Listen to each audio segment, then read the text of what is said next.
نحن فيها بر، يعني كان معي بعض الزملاء إلى بر نتغدى فيه. فلما تغدينا قلت لواحد منهم قم نتمشى، كان بجانبنا بيوت قديمة وواضح عليهم الفقر والحاجة.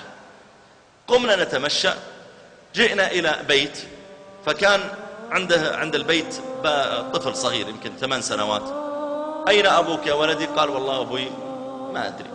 طيب من في البيت؟ قال أمي. قلت خل أمك تطلع. جاءت أمه فإذا هي على فقرها. قلت أين زوجك؟ قالت زوجي والله في السجن بسبب ديون.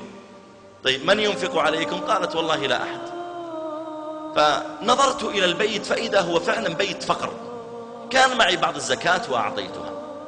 فمررنا على بيت آخر وإذا امرأة واقفة عند الباب.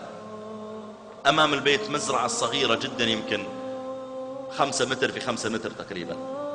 قلت لها السلام عليكم، أين زوجك؟ قالت والله زوجي ميت. طيب عندك أحد من أولادك؟ قالت نعم. قلت ممكن واحد يخرج إلينا؟ قالت ما يستطيعون.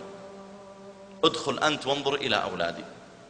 فدخلت فإذا 4 أطفال أكبرهم عمره تقريبا 15 سنة، وإذا كل ال4 معوقين وعندهم مرض أعصاب، ما يستطيع يتحكم لا في يديه ولا في رجليه. وإذا هم الأرض اسمنت ما فيها يعني حتى بلاط ولا فرش، وهو كل غرفة واحدة هذا المطبخ وكل شيء، ومبطوحين على بطونهم بجانب يعني كلهم رؤوسهم أمام بعض، وبينهم في النص مقطع كوسة وجزر مسلوق، ويأكلون بأفواههم، ما يستطيع يتحكم بيده ويأكل بفمه. فقلت هؤلاء أولادك؟ قالت نعم هؤلاء أولادي معوقين كلهم. قلت طيب يا أختي، طيب ما يعني حالهم على الحال، يعني ما في كرسي متحرك؟ قالت من وين كرسي متحرك؟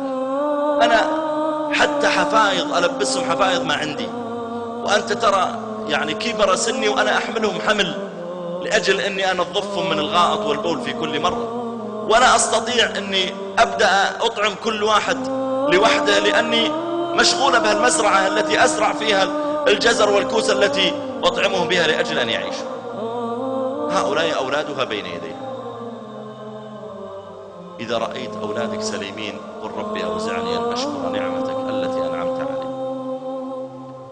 إذا كنت تعطش وترفع الكأس الماء إلى فمك تشرب قل ربي أوزعني أن أشكر نعمتك. غيرك ما يستطيع يرفع كأس الماء، مشلول شلل رباعي ولا يتحرك فيه إلا رأسه. إذا رأيت نفسك مستورا، ابنتك وزوجتك عندك في البيت وتخرج وترجع وهم في البيت، قل ربي أوزعني أن أشكر نعمتك. أقول إذا رأيت عرضك مصونا قل ربي أوزعني أن أشكر نعمتك التي أنعمت علي. إذا رأيت نفسك تعبد الله ولا تعبد صنما ولا بقرة ولا تعلق صليبا ولا تمضي إلى كنيسة قل ربي أوزعني أن أشكر نعمتك التي أنعمت علي. إذا كنت تصحو في الصباح مؤمنا وتمسي مؤمنا قل ربي أوزعني أن أشكر نعمتك التي أنعمت علي. كلما كان الإنسان شاكرا للنعمة عارفا بها أحبه الله تعالى أكثر وزاده من النعم.